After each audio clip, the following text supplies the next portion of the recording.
বিসমিল্লাহির রহমানির রহিম। আমি আজ সমাধান করব নবম ও দশম শ্রেণীর জেনারেল ম্যাথ বই থেকে অনুশীলনী 17 অধ্যায় থেকে সৃজনশীল অঙ্কে ক নম্বরে যে প্রশ্ন আসতে পারে তা ভিডিও 1-এ আমি আলোচনা করেছি। আজ ভিডিও 2-তে বাকি অংশ আলোচনা করব ইনশাআল্লাহ। এখানে একটা প্রশ্ন আসতে পারে, মধ্যক ও প্রসারক নির্ণয়ের সূত্র লেখো এবং বিবৃতি করো। তাহলে আমরা মধ্যক নির্ণয়ের সূত্রটা লিখে নিলাম। যে মধ্যক সমান L plus N/2 minus FC গুণ H/FM। আমরা এটা সুন্দর করে লিখে নিলাম। এখানে L সমান মধ্যক শ্রেণীর নিম্নসীমা, L সমান মধ্যক শ্রেণীর নিম্নসীমা, আর N সমান হচ্ছে গণসংখ্যার সমষ্টি। এই যে n সমান কি বোঝায়? গণসংখ্যার সমষ্টি বোঝায়। এই যে এখানে লিখছি n সমান গণসংখ্যার সমষ্টি।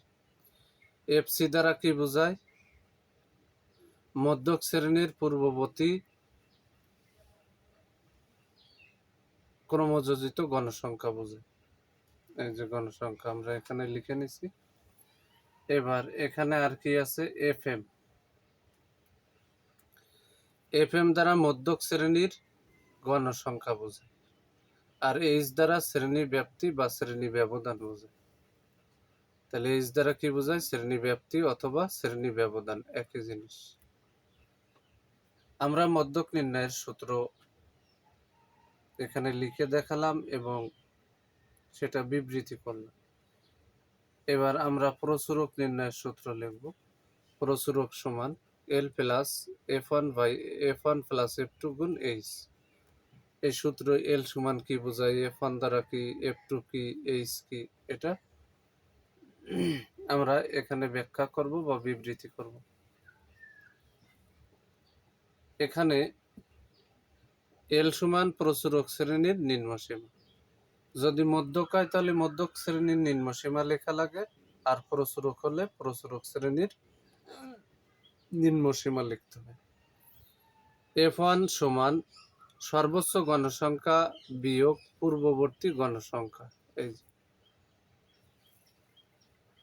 আর F2 সমান সর্বোচ্চ গণসংখ্যা বিয়োগ পরবর্তী গণসংখ্যা, মানে সর্বোচ্চ গণসংখ্যার ডান পাশেরটা বাদ দিলে, সর্বোচ্চ গণসংখ্যা থেকে তার ডান পাশের গণসংখ্যা বাদ দিলে F2-র মান পাওয়া যাবে, F2-র মান পাওয়া যাবে।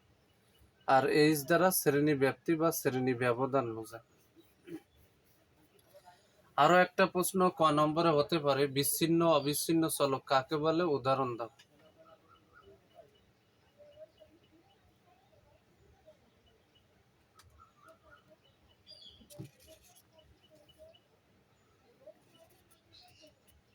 এখানে বিচ্ছিন্ন চলক কাকে বলে? যে চলকের মান শুধুমাত্র পূর্ণ সংখ্যা, যে চলকের মান শুধুমাত্র পূর্ণ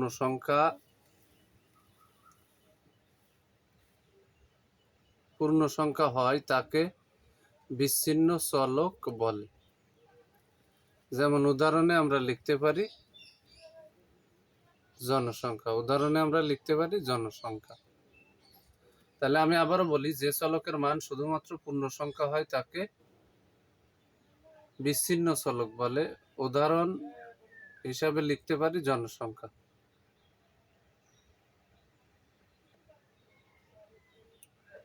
অবিচ্ছিন্ন চলক, অবিচ্ছিন্ন চলক যে চলকের মান যে কোনো বাস্তব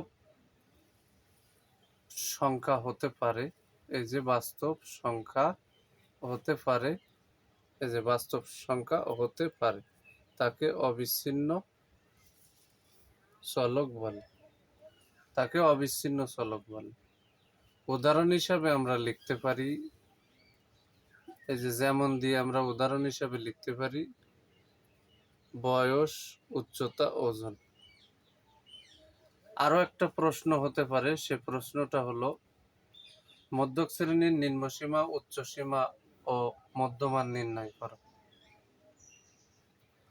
তাহলে এখানে মধ্যক শ্রেণীর, মধ্যমান, নিম্নসীমা, উচ্চসীমা নির্ণয় করতে হলে এখানে কিন্তু শ্রেণীব্যাপ্তি গণসংখ্যায় দুটো দেয়া থাকবে, ক্রমযোজিত গণসংখ্যা, এটা বের করে নিতে হবে। আমি হেডলাইনে লিখে নিছি মধ্যক শ্রেণীর নিম্নসীমা, উচ্চসীমা ও মধ্যমান নির্ণয় করা হলো। আমরা এখানে কিন্তু এই সারণীটা তৈরি করে নিছি। এই যে সারণীটা আমি ভিডিওর ভিতরে দেখাচ্ছি, এই যে সারণীটা কিন্তু আমরা তৈরি করে নিছি। এই যে সারণীটা সুন্দর করে তৈরি করে নিছি। শেষে এন দ্বারা এই গণসংখ্যার সমষ্টি বোঝে, এন দ্বারা গণসংখ্যা, তাহলে এন সমান 50। এই গণসংখ্যাগুলো যোগ করলে হবে 50। এখন আমরা শেষে লিখতে হবে আমাদের, যেহেতু মধ্যক শ্রেণীর, মধ্যমান, উচ্চসীমা, নিম্নসীমা বের করতে হলে সর্বপ্রথম মধ্যক শ্রেণী বের করে নিতে হবে। এখানে n সমান 50, অতএব n/2 সমান 50/2। 50-এ 2 ভাগ করলে হয় 25। এইবার এই 25টা ক্রমযোজিত গণসংখ্যার যার মধ্যে অবস্থিত সেই বরাবর শ্রেণীব্যাপ্তির মধ্যে মধ্যক অবস্থিত। তাহলে আমরা দেখি 25টা কার মধ্যে অবস্থিত আছে। এই যে 6-এর মধ্যে 25 নেই, 14-এর ভিতরেও 25 নেই, 24-এর ভিতরে 25 নেই, 36-এর ভিতরে 25 আছে। তাহলে সেই বরাবর শ্রেণী ব্যাপ্তি হচ্ছে 61 থেকে 70। এই শ্রেণীর মধ্যে হচ্ছে মধ্যক অবস্থিত। তাই এখানে লিখে নিতে হবে, এখানে কিন্তু লিখে নিতে হবে 25তম পদের মান হবে মধ্যক, অর্থাৎ মধ্যক 61 থেকে 70 শ্রেণীতে অবস্থিত। এইবার আমরা কিন্তু মধ্যক শ্রেণী পেয়ে গেছি। এবার কিন্তু আমরা লিখতে পারি, অতএব মধ্যক শ্রেণীর নিম্নসীমা, এই যে নিম্নসীমা এটা 61, এটা অ্যান্সার। মধ্যক শ্রেণীর উচ্চসীমা, এই যে উচ্চসীমাটা আমরা লিখতে পারি এই যে 70।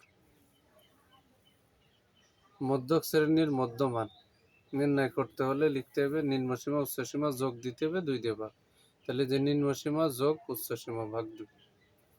এবার এখানে কিন্তু 61 যোগ 70, 131 ভাগ হচ্ছে 2, 131-এ 2 দিয়ে ভাগ করলে 65.5, এটাই হচ্ছে অ্যান্সার। এবার আমরা আলোচনা করব প্রচুরক শ্রেণীর নিম্নসীমা, উচ্চসীমা ও মধ্যমান নির্ণয় করার সিস্টেমটা আলোচনা করব। প্রচুরক শ্রেণীর নিম্নসীমা, উচ্চসীমা এবং মধ্যমান নির্ণয় করতে হলে প্রশ্নে যে শ্রেণী ব্যাপ্তি এবং গণসংখ্যা দেওয়া থাকবে ওটার আলোকেই করতে হবে। তাহলে আমরা এখানে প্রশ্নে উল্লেখিত অংশটুকু বসাই নিছি। প্রচুরক শ্রেণীর নিম্নসীমা, উচ্চসীমা ও মধ্যমান নির্ণয় করা হলো, লিখে নিছি। এবার আমরা কিন্তু এখানে শ্রেণী ব্যাপ্তি এবং গণসংখ্যা প্রশ্নে যেটা দেওয়া ছিল সেটা লিখে নিছি। প্রচুরক করতে হলে সর্বপ্রথম লিখতে হবে শ্রেণীব্যাপ্তি, গণসংখ্যা। এই সারণীটা অঙ্কন করার পর এখানে লিখতে হবে সর্বোচ্চ গণসংখ্যা খুঁজে বের করতে হবে। তাহলে আমরা এখানে গণসংখ্যার ভিতরে সর্বোচ্চ গণসংখ্যা পেয়েছি 12, তাই এখানে লিখছি এখানে সর্বোচ্চ গণসংখ্যা 12, অর্থাৎ প্রচুরক সর্বোচ্চ গণসংখ্যা যে 12, এই বরাবর 61 থেকে 70 শ্রেণীতে প্রচুরক অবস্থিত।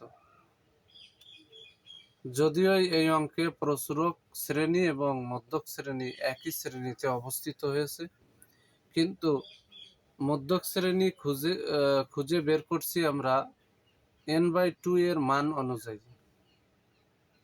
আর প্রচুরকটা আমরা খুঁজছি, প্রচুরক শ্রেণী খুঁজছি কিন্তু আমরা সর্বোচ্চ গণসংখ্যা অনুযায়ী। দুইটার শ্রেণী খোঁজার সিস্টেম কিন্তু দুই রকম। সবসময় যে একই শ্রেণীতে অবস্থিত হবে এমনটা কিন্তু নয়। আমরা প্রচুরক শ্রেণী পেয়ে গেলাম, তাহলে এখানে আমরা লিখে দিতে পারি, অতএব প্রচুরক শ্রেণীর নিম্নসীমা 61। এটাই হচ্ছে অ্যান্সার। তারপরে লিখে দিতে হবে প্রচুরক শ্রেণীর উচ্চ সীমা, মানে সর্বোচ্চটা 70, এটা হচ্ছে অ্যান্সার। অতএব প্রচুরক শ্রেণীর মধ্যমান, প্রচুরক শ্রেণীর মধ্যমান হবে নিম্নসীমা যোগ উচ্চ সীমা ভাগ হচ্ছে 2। প্রচুরক যে শ্রেণীতে অবস্থিত তার নিম্নসীমা উচ্চ সীমা যোগ করতে হবে, ভাগ দিতে হবে 2 দিয়ে। 61 যোগ 70 131 ভাগ হচ্ছে 2, 65.5। এটা হচ্ছে প্রচুরক শ্রেণীর মধ্যমান। যদি আমার এই ভিডিওটি আপনাদের ভালো লাগে অবশ্যই লাইক কমেন্ট শেয়ার করবেন।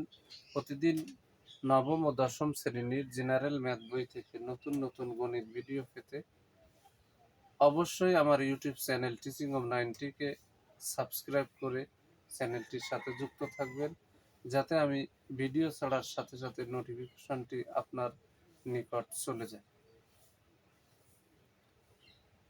আর যারা আমার এই চ্যানেলটিকে সাবস্ক্রাইব করেছেন তাদেরকে অসংখ্য ধন্যবাদ। আর যারা এখনো করেননি তাদের কাছে আমার বিনীত অনুরোধ, তারা আমার এই চ্যানেলটিকে সাবস্ক্রাইব করে আমার চ্যানেলটির পাশে থাকবেন। আমি বর্তমানে নবম ও দশম শ্রেণীর জেনারেল ম্যাথ বই থেকে বিভিন্ন গুরুত্বপূর্ণ অধ্যায় থেকে গুরুত্বপূর্ণ অঙ্কগুলো বাছাই করে অত্যন্ত সহজ সরল পদ্ধতিতে সমাধান করে আমার ইউটিউব চ্যানেল টিচিং অফ 90তে আমি আপলোড করছি। পরবর্তীতে মূল বই শেষ হওয়ার পর বিগত সালে এসএসসি পরীক্ষায় আসা সৃজনশীল অঙ্ক, এমসিকিউ এবং জ্যামিতির অত্যন্ত সহজ সরল সমাধান করে আমার এই চ্যানেলটিতে আমি আপলোড করব ইনশাআল্লাহ। কেউ যদি আমার চ্যানেলের সাথে যুক্ত থাকে প্রাইভেট পড়া ছাড়া জেনারেল ম্যাথের উপর, সে যদি নবম ও দশম শ্রেণীর স্টুডেন্ট হয় তাহলে জেনারেল ম্যাথ এই সাবজেক্টের উপর স্কুলের পরীক্ষা সহ এসএসসি পরীক্ষায় সে পরিপূর্ণ প্রস্তুতি নিতে পারবে ইনশাআল্লাহ। আসসালামু আলাইকুম ওয়া রাহমাতুল্লাহি ওয়া বারাকাতুহু।